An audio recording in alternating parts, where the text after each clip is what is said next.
Are you not sharing? Are you going to take a minute and carry that around to everyone? Is that... Gee. Next week you'll sit over there, won't you? All right. We've been looking together at this theme of changing well, and today you might have picked up, we're going to look at changing mission. What we're not going to do is try and change our understanding. We do that a lot. We've had lots of teaching fairly recently on what is mission, what do we mean by this word. We've moved, I hope, towards a more biblical understanding that integrates our words and our actions in the whole of life. We call that integral mission. So we're not going to explore what are we talking about. I want it just to be very practical. How do we do mission together as a group of people? So that's going to be our focus. As Sam said, I want to try and be really plain and simple as much as I'm able. So today will probably feel less like a sermon and more like a workshop, because I'm going to ask you to be involved. I'm going to need you to respond and contribute, because really what we're talking about is what we're doing together. So I can tell you my ideas, but they're just my ideas. We need to embrace this together, and so you need to contribute and have input. And so we're going to just have a bit of a discussion through today that I'll give you some prompts for. Is that okay? So hopefully that's comfortable enough. The way that we'll do that is through looking at a passage in Romans that's all read to us, and just pick out three sort of areas where Paul speaks about God's people in mission and see how we can apply those in our context. Just to give a bit of context, Romans is a wonderful book if you've not read it before. It's a letter to a group of people in Rome where he's talking about how people who have come to believe and follow this Jesus from their different backgrounds can be united together, particularly those from a Jewish background and those from a Gentile background, and how it is, without minimizing their differences, how they can be one people together. And that's where he uses a lot of heavy theological concepts to say we are all in the same boat, whatever our religious background, and we all have the same means of coming into relationship with God.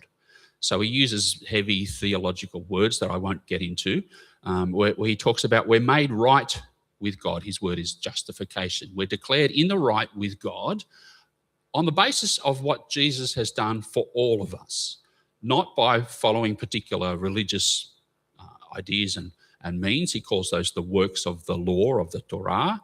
It's by faith in this Jesus. And therefore, we can be one people together. And so he's trying to unpack what that looks like in their community life. That's what Romans is doing. If you had to summarise it all down, he uses one word that we explored a few weeks ago. It's this word, mercy. God acts towards us with mercy. And when we receive that, that changes who we are and how we live. Hopefully, we also become more merciful. But we are engaged in God's activity of mercy within the world. And that's what he gets to when he comes to chapter 12. Paul says, I appeal to you, therefore, brothers and sisters, by the mercies of God to, or to put more simply, NIV readers, we use lots of translations here. Brothers and sisters, God has shown you his mercy. So, this is your response. And he's looking for an experience of God that shapes daily life.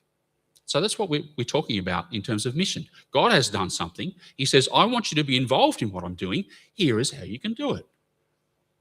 And that's what we're going to explore today. Our lives change based upon this merciful change that God has brought in time and space. Paul illustrates that through the rest of the book of Romans in lots of different ways. We're just going to look at a dozen or so verses, 13 verses.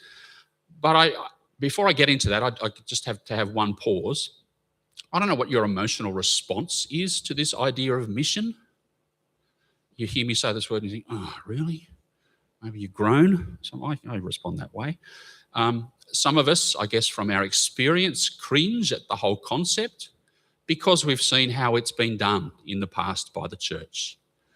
It's complicity in colonialism, or it's arrogance in looking down on other people, it's abusiveness, it's hostility, Christians who retreat into these little bubbles of self-righteousness and are arrogant towards other people, thinking that we know everything. You think, I don't want to have any part of that, thanks. So if that's mission, count me out. I want to say that is not mission, but hopefully we are learning healthier ways to practice that mission. So I just want to acknowledge that some of you might feel that, but probably it's more likely you have a different reaction and you say, look, I'm just trying to get through life myself at the moment. I've got enough of my own struggles and problems without thinking of these big things that I've got to do for God. And we can hear this idea as an obligation or a burden that we feel either guilty about, that we don't do it, or tired, I haven't got the energy, I haven't got the focus. Or maybe you think, well, I haven't got the ability. I'm not one of those people that can do these amazing things that we assume mission is all about. I love that you said Jesus' ministry was a mundane, basic stuff, because most of it was. It's stuff that we can do. But many of us don't identify what it is that we can do. And so we sort of drift through life having an idea that it could be more, but never getting there. Does that make sense, that experience? So I want to get to the how, because the task of church for us is learning together how we can be involved in this play, in this joyful activity of seeing people come to know this good God and live better lives with him. That's what we're doing in the world. So that's our task today. And is that clear enough? My advice is, let's think about stuff, but let's not just stop there. Mission really, I've learned, is not when I've got everything together. It's when I'm confused or struggling that God's strength is made perfect in my weakness. That's where I see him at work, when I stuff stuff up. And then I've got to rely on him. And maybe that's where you're at the moment. That's what we're going to do together. God is in the midst of us, bringing ongoing change. That should always be our starting, middle, and ending point, because it's on the basis of his mercy, his activity, that we can do stuff. So, is that all okay? We're going to look at three things. Let's get to the first area. As we heard, I appeal to you, therefore, brothers and sisters, by the mercies of God, to present your bodies as a living sacrifice, holy and acceptable to God, which is your spiritual worship, or it can be translated rational service, more literally. Do not be conformed to this world. The Greek word there is actually age, this current shape of reality, but be transformed by the renewal of your mind, that by testing you may work it out. You'll discern what is the will of God, what is good and acceptable and perfect. Or even more simply, if I can use this translation, brothers and sisters, God has shown you his mercy. So I'm asking you to offer up your bodies to him while you're still alive. Your bodies are a holy sacrifice that is pleasing to God. When you offer your bodies to God, you are worshipping him in the right way. Don't live the way this world lives. Let your way of thinking be completely changed. Then you'll be able to test what God wants for you, and you will agree that what he wants is right. His plan is good and pleasing and perfect. Paul flips religion on its head here. I wonder if you see him doing this. He totally reinterprets a lot of familiar ideas and terms and practices for God's people. He says the sacrifices that God wants are not lumps of grain and animals killed in a temple, that we are the sacrifices. We are living sacrifices. Some of us, like Paul, might literally be called upon to sacrifice our lives, but he says our sacrifice is expressed in daily living, where we die to ourselves to live for God. This is what we present as our worship. The old pattern was that you walked up to the temple singing your songs to present your offerings, your worship to God. You'd get a priest to help you do that. Paul says, no, you don't go up to the temple, for you are the temple, you are the sacrifice, you are the priest who offers to God your worship. Where does that worship happen? Not in a building, not in a church, because you are the church. This thing is not a church. It's a building. You are the church. And you offer your worship to God out in the world. Everything is back to front. He's changed what it means to live with God for God's new covenant people. This is the new arrangement. And so it reshapes who's involved in mission, in God's work in the world, and how we do that. And most of it's done through normal daily activities. Your work, your family, your friendship, your hobbies, your play. All of these things, all of your abilities, your skills, your passions, your interests are to be employed in this new way that doesn't follow the way of the world or this age, which is all about me and my agenda, but it becomes about God and his agenda. And when we do that, when we think and assess things, we see this is actually good. It's pleasing. It's perfect. We enjoy it because this is how we're meant to live. We are meant to help other people. We are meant to bring about justice and compassion. We are meant to be people who show mercy and receive mercy. And when we live like that, we think, oh, at last. The plan is that all of us are engaged in that. And that's what we do as church together. That renewal, that conformity of our mind brings about a transformed life. So here's the thing that I want to ask you. If that is what it means to serve God, to worship God, how does what we do here connect to that? We call this thing a gathering, not a service, not a church service. You haven't come to the English service, you've come to the English gathering. Why? Service is not something you come to. Service is something you do. You have come to serve. Not just me or not just Steve, we help you, but we're not the priests. You are. You are here to serve one another. If you ask most people in churches, why did you come to church? They'll say, I've come to worship God. That's the wrong answer. Well, it's not the biblical answer. You worship God out there when you scatter as the church. So what are we doing here? Well, yeah, it's nice to sing and encounter God with our minds and our hearts as we sing songs, or we listen to someone read, or we smile at a child, or you help a frail person into their seat. They're all ways of serving. But the reason that we gather like this is to help one another when we scatter.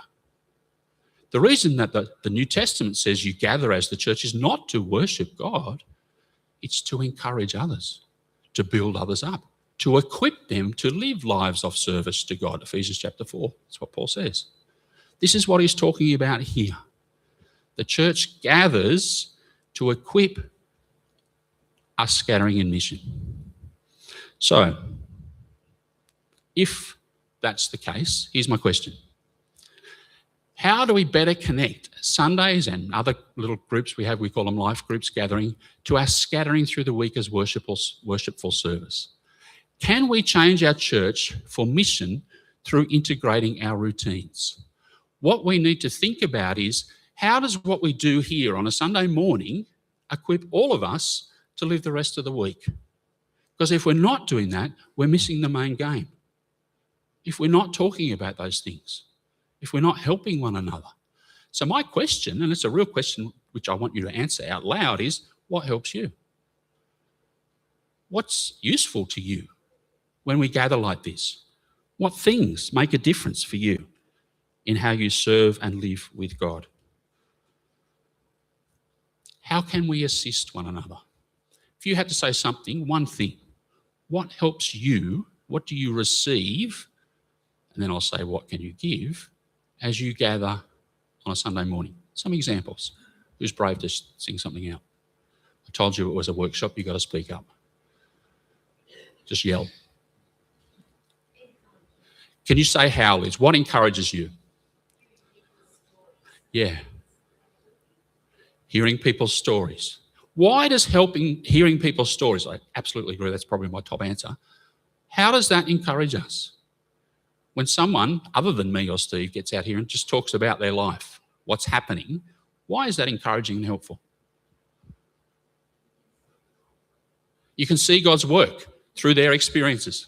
Yeah. Where they say, this happened and Therefore, I saw God doing this. Wow, that's interesting. Why else is it helpful? Yeah. Why are examples so powerful? Why do we need examples?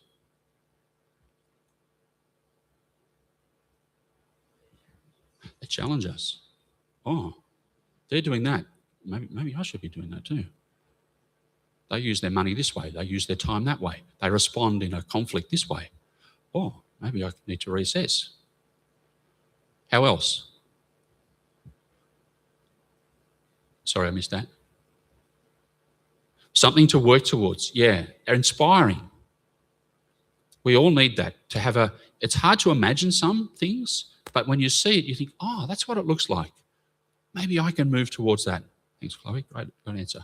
Adrian.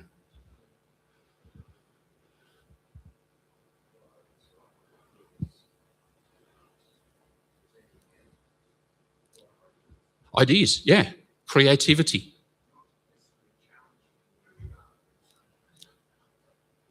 Look at that. We could maybe do this. I never thought of that. What a great idea. And then we talk about it and we think, yeah, let's have a go at doing this. That's the value of play, isn't it? Being playful, exploring stuff.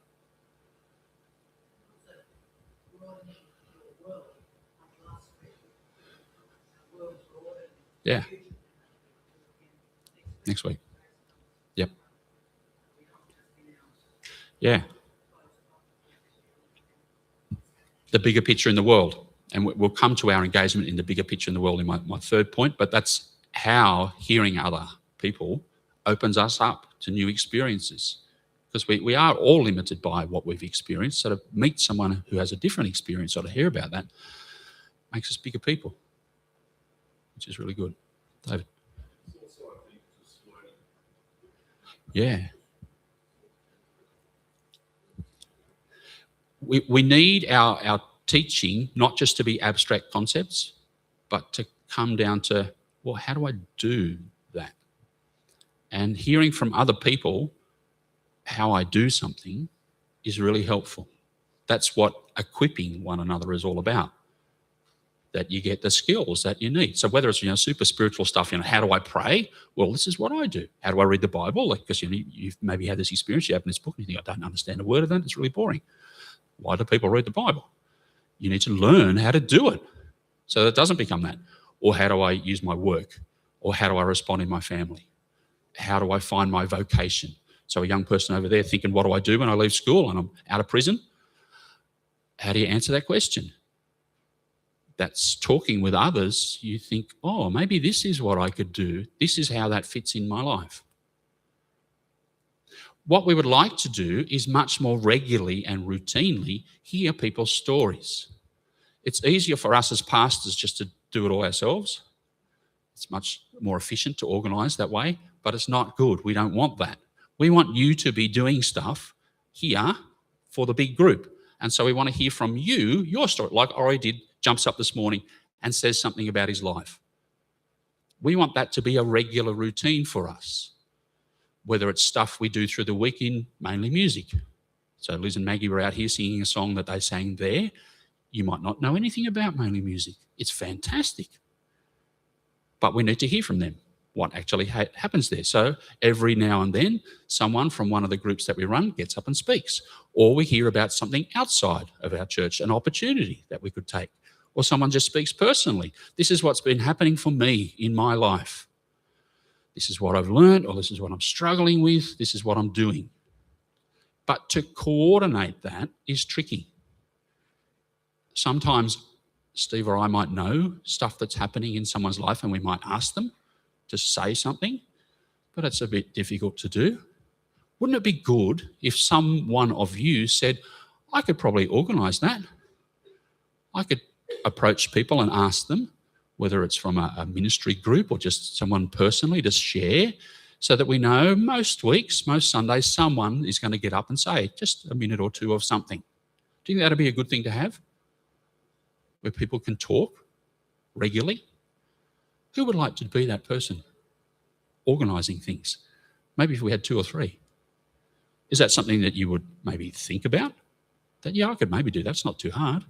Just means being in touch with people and giving a bit of forethought. So anyone thinks, yeah, I could do that? Who is brave to say, maybe I'll give it a go?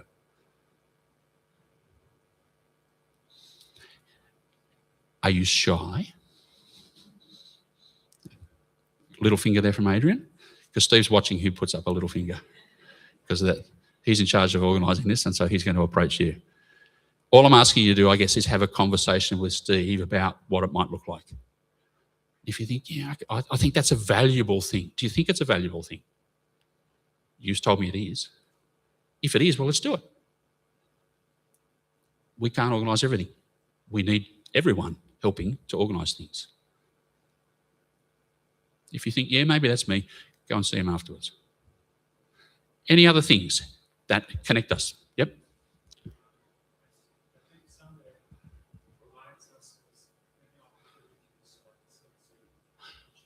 Yes.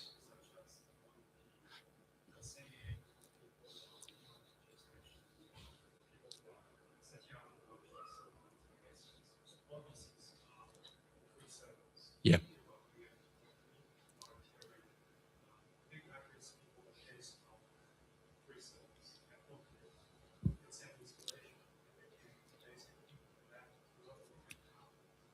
Fantastic. I hope you heard what Michael said. All the little rosters and tasks that we have. I didn't hear that. No, I should have given you the microphone. So let me repeat back what I heard him say. That's what I was about to do.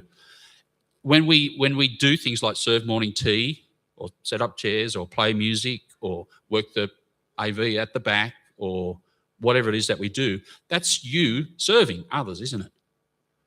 Like we can do without coffee in the morning. Like I know some of us struggle, but isn't it nice to have it? But someone's got to do it. You know, we need things to be done, and that's a way of serving. And the more people do it, the more we get done and the lighter the task. The difficulty perhaps in our church sometimes is that some people do lots of stuff and others do very little. Now, sometimes there are good reasons that they're not able to do things, but the invitation to you is to think, well, what thing could I do? Where can I put my hand up? That's changing our thinking. That's what Paul said in those verses, isn't it? Not being conformed to the way this age runs, which is life is about me, to change it so that life is about others. Most people come to church, if we're honest, to get. You know, did I receive a good sermon that was inspiring that day? And if I didn't, I walk home cranky. Did I like the singing or did I not because they sang the wrong songs? You know, did that person who jumped up waffle on for too long and I thought, sit down and shut up because it annoyed me? We come from self-interest. Most people go to church for that reason. I want to challenge you to say, do not come to church for self-interest. Your motivation is to help others, not you. But it's as you help others that you yourself will receive.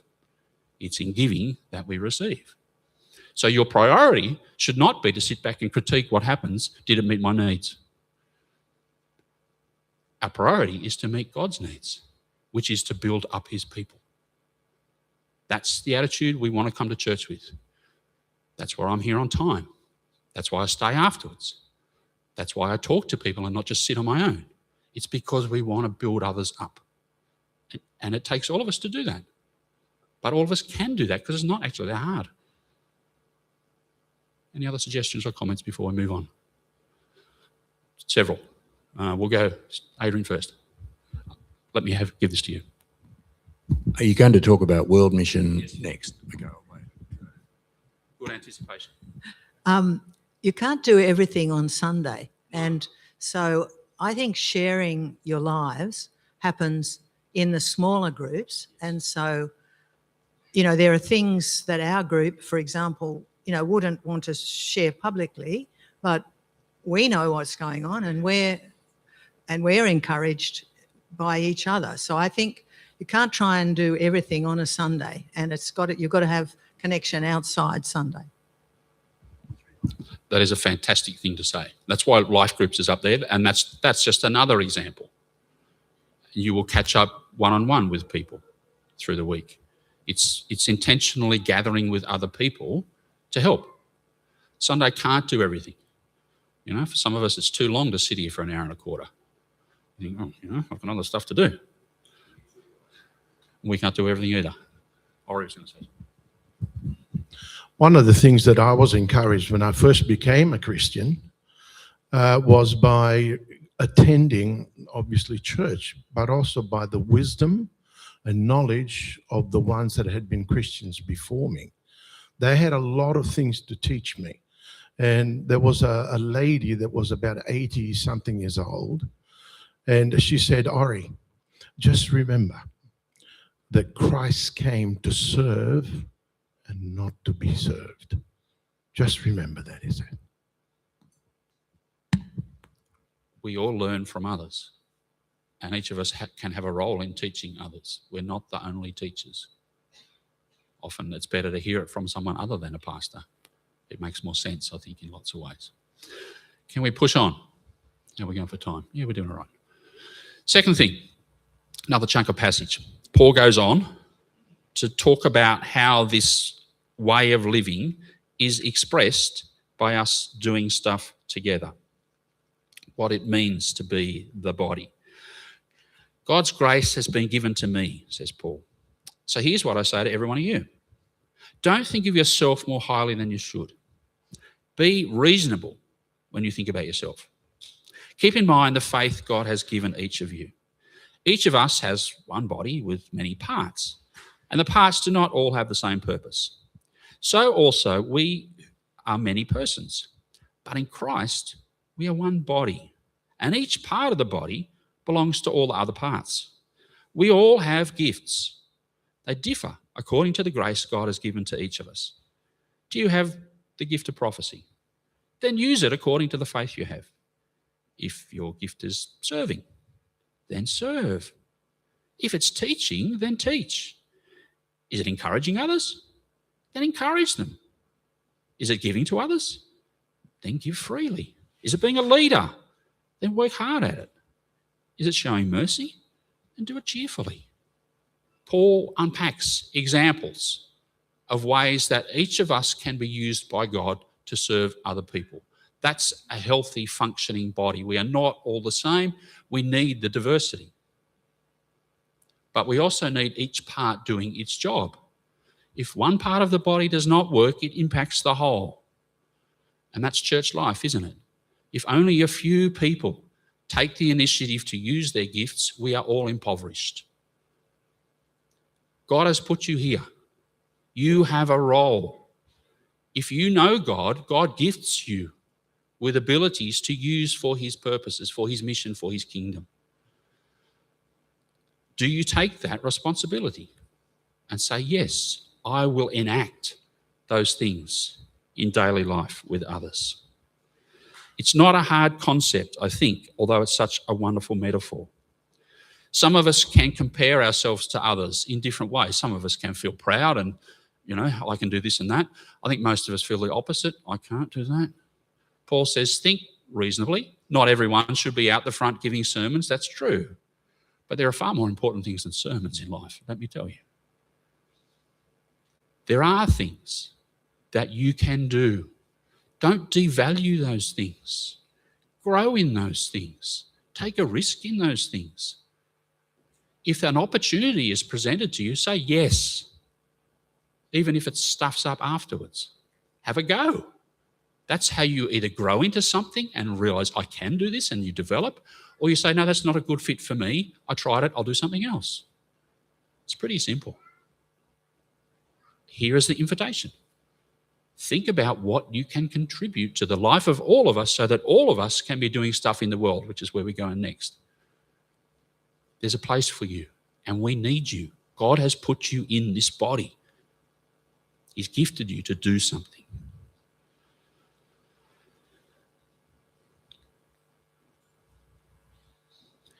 We want to be better working as a supportive team, activating our body life. We want to be changing our church for mission through the diverse involvement of all. That's how we grow. So what's your place in that? What's your part in that? How do you do that? How are you an agent of mercy? How do you do that in your individual, specific, unique life, in your particular circumstances, with your health and your family and your capacities and your career and all those things that you have to deal with? How do you see God at work through you and in you in that situation? What don't you know? What don't you understand? How will you deal with those things? How can we help one another to identify, oh, this is my vocation? Well, this is where God is calling me now at this time of my life. They're the conversations we want to be having. And then how do we do stuff together? What are the needs of our local community?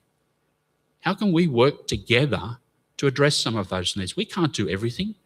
We will not change the world. We won't change Gordon entirely, but we can do something.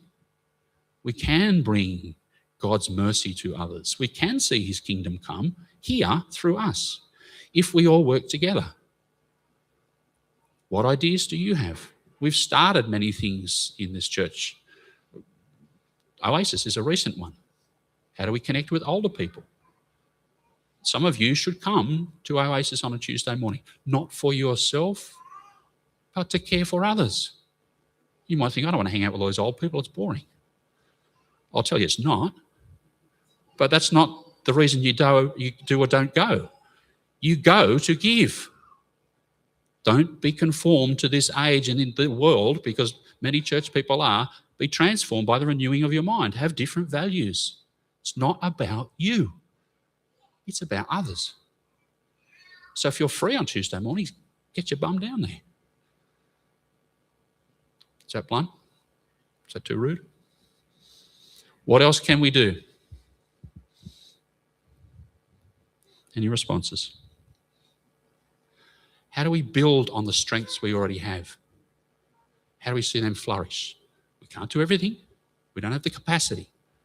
There are some things we shouldn't even try and do because they're way beyond us and we'd make a mess. But there are things we can do. We have some amazingly capable people sitting in this room. If we supported them and set them free, we could do amazing things together. Why don't we do that? Any thoughts before I move on to my last bit?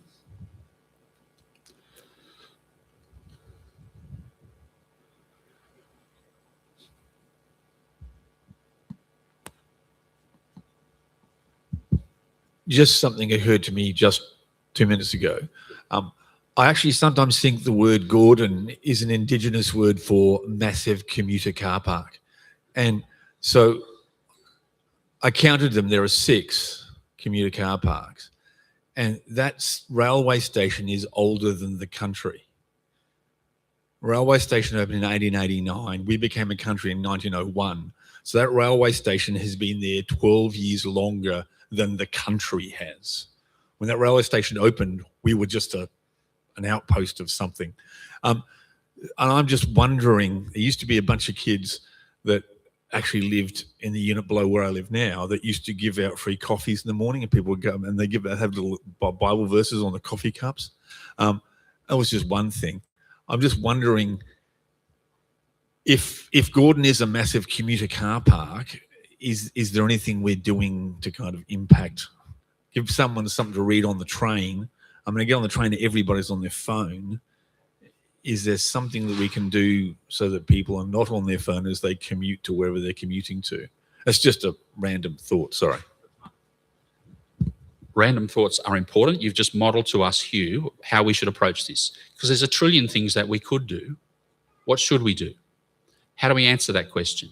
As a group of people, how do we explore our local community and its needs? What does it mean for it to be a commuting suburb?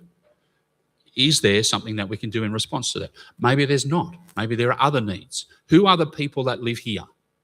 What do they need and what can we do? And working through that together will shape our direction here and across the globe as well. So that's an example. Any other thoughts before we push on? Just something that I found super helpful. So there's these things called APEST tests. So people have essentially taken a lot of the categories of spiritual gifts that Paul uses. And don't quote me on this, it's apostle, prophet, evangelist, shepherd, teacher. Is that right? Yeah. And you take these tests, and it's kind of like a personality test, and it shows you where you sit. And I took that test with my pastoral supervisor when I was a very burnt out chaplain, because I thought that I was, I'm serving God by being this chaplain, being this kind of person that in my mind is a good thing to be. And we established quite quickly from taking a test like that the spiritual gift of, I guess, teaching was kind of my most important, or I guess the biggest one, the biggest percentage on those tests. And that, so in terms of that burnout and what's spiritually fulfilling or nourishing, you can keep doing it. You can keep serving and it never feels like it's taking away from you. There are these kinds of tools that you can just do that if you just Google it, APEST test, and find where generally you might sit. I think of when people get potentially burnt out in certain serving roles because we just feel like, oh, well, I've got to do something to help the church community. I've got to help other people. And you just kind of land in whatever positions available. But it might not be what's spiritually nourishing in a sense that you're able to kind of fill your cup while you're giving to other people. So I really like the idea that you're running with, John, of like play and creativity, because we should, as a church, create a space for people to play with those different categories and experiment with those different categories. And I guess we should take heart that if you feel burnt out in like a role in serving, it's not that you're not built to serve. It's not that you're not the kind of person who does. You may just not have found the one that's kind of most aligned with where, I guess, your spiritual gifts might be. So it takes a lot of like curiosity and exploration on the part of the individual. Thanks, Sam. That's a good invitation. So that stuff's based in Ephesians chapter 4, where Paul says there are these different people who do these different roles, not so that they do all the work. The whole purpose of all the AP is to equip the body for works of service, is what Paul says. So that's what I'm doing today as a teacher. I'm trying to help you do the work of service. Okay, let's move on. Otherwise, let's just move on. I won't say what will happen otherwise. Love must be honest and true. Paul is starting to talk about how we relate with one another as the body. Hate what's evil, hold on to what is good. Love one another deeply. Honour others more than yourselves. Stay excited about your faith as you serve the Lord. When you hope, be joyful. When you suffer, be patient. When you pray, be faithful. Share with the Lord's people who are in need. Welcome others into your homes. Lots of short little sentences, examples. In the Greek, there are only 2 sentences here. The first sentence is 2 words in English. It says, love unhypocritically. That's the command. And the rest are examples, one long stream of consciousness that Paul pours out. What it means to love others unhypocritically, not putting on a mask, not pretending. It looks like this, says Paul. For example. This is how we are to live with a renewed mind, to have an outward focus to bring mercy to other people. That's to shape us, to love others unhypocritically. It's hard. It is hard to love others unhypocritically. I find it hard. That's why we need to rely upon God's mercy in our life, to encounter God. And that's what we do as we gather, to try and encounter God in such a way where we grow in his mercy so that we can be merciful to others, to work through the complications of relationships and the messes that we make of them.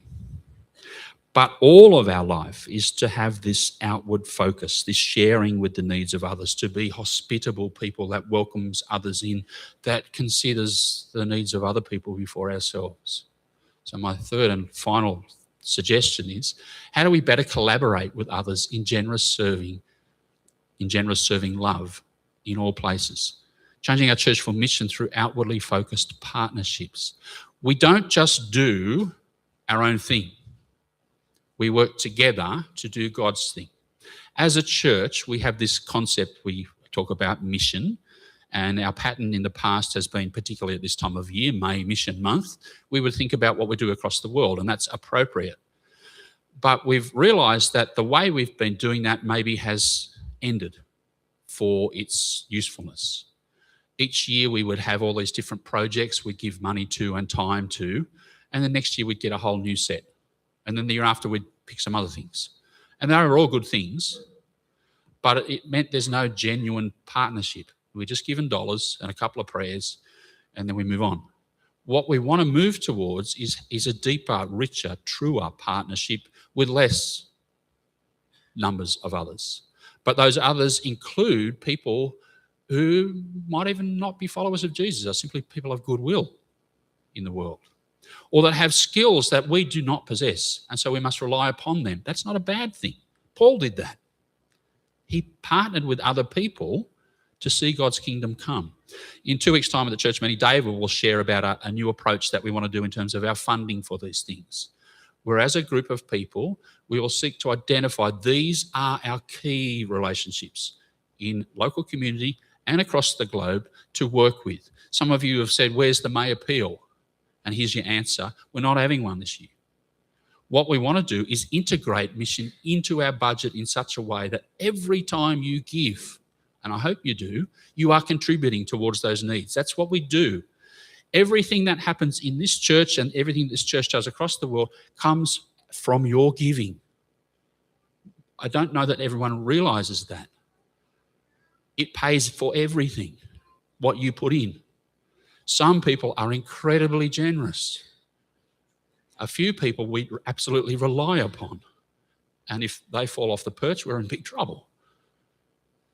All of us can contribute something. And I hope that's your attitude, that you don't just go to take, oh yeah, that was good, and let others support what happens. That you contribute and you do it generously, is what Paul says. How do we partner with others is the big question. Adrian's desperate to say something, I think, or has it gone?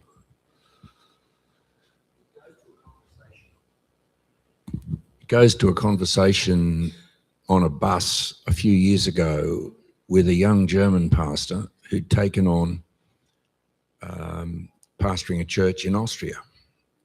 Austria is very Catholic, and this guy was an evangelical. And anyway, things had really turned around, and I started talking to him about where that came from. And he said, I inherited a church of fairly elderly people. They looked after each other, didn't engage with the community. Evangelism and community engagement, not really on their agenda. Did nothing internationally, really. And Germans have a lot of links in all sorts of places for ministry across the world. Anyway, he got them engaged in World Mission, and they started to find people they supported and built relationships with. And this is what I've never forgotten. He said, do you know, once they started looking at the world and evangelizing across the world, they got going at home, and they were engaging across the city and doing things. It was not one or the other. And I've been in a church where they decided not to do anything for World Mission that year because things were so challenging at home. We'd spend it all on home mission, and it was a complete disaster.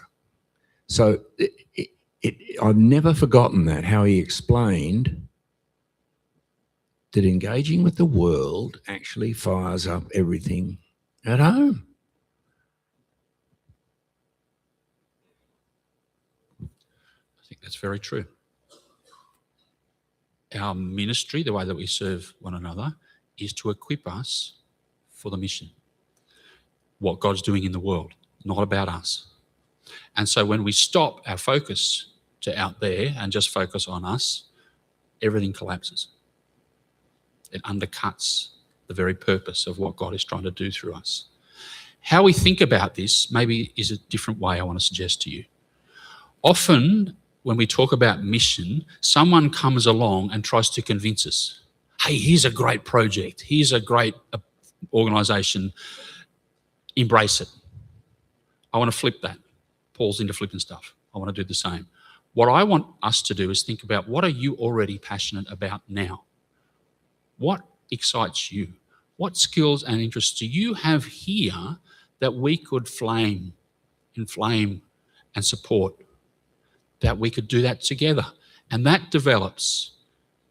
We've got some examples sitting in the room at the moment of people who have used their vocation, their career, to build a whole new thing. And it just seeds from encouragement of others in this place. What happens if another 3 or 4 of us say, yeah, here is something that I really care about. Will you get alongside me and help me? And those things become the mission targets of our church. Again, we can't do everything, but we can do some things, and we could do them well if we work together. So rather than trying to impose things on you, let's develop them organically and be creative and supportive to grow those things. So if you've got something gnawing away at the back of your head, talk to other people about it. Say, this is really what's in my head. Can we explore this together? I'm not saying that we're going to do everything that everyone says. We might say, no, well, you do that, that's great, but it's not for us. But we at least can have the conversation. Any other thoughts? Maybe I should wrap up. Changing our mission to live well. Everyone has a part to play. I hope you've picked up that message. You have a part to play. Maybe sit down when you go home and just force yourself to write it down in a sentence or two. What is it you do? What contribution do you make in God's mission now? What would you like to do? How do you get there? How can you help other people? How can you support them and encourage them? How can you work alongside others? What do you need to be equipped? Just write some things down and then talk to other people about it. And let's see where it goes. Is that okay? Any other thoughts or questions? Otherwise, I probably should wrap up. Maybe we'll sing a song and then let's do that. Thanks, Steve. We're going to sing a song, so musicians will come up. Just 2 other things that I forgot to mention in our community news, actually, and relate to what John has been talking about. Next week, we'll be hearing from Grace, who has been part of our community, and she is continuing to pursue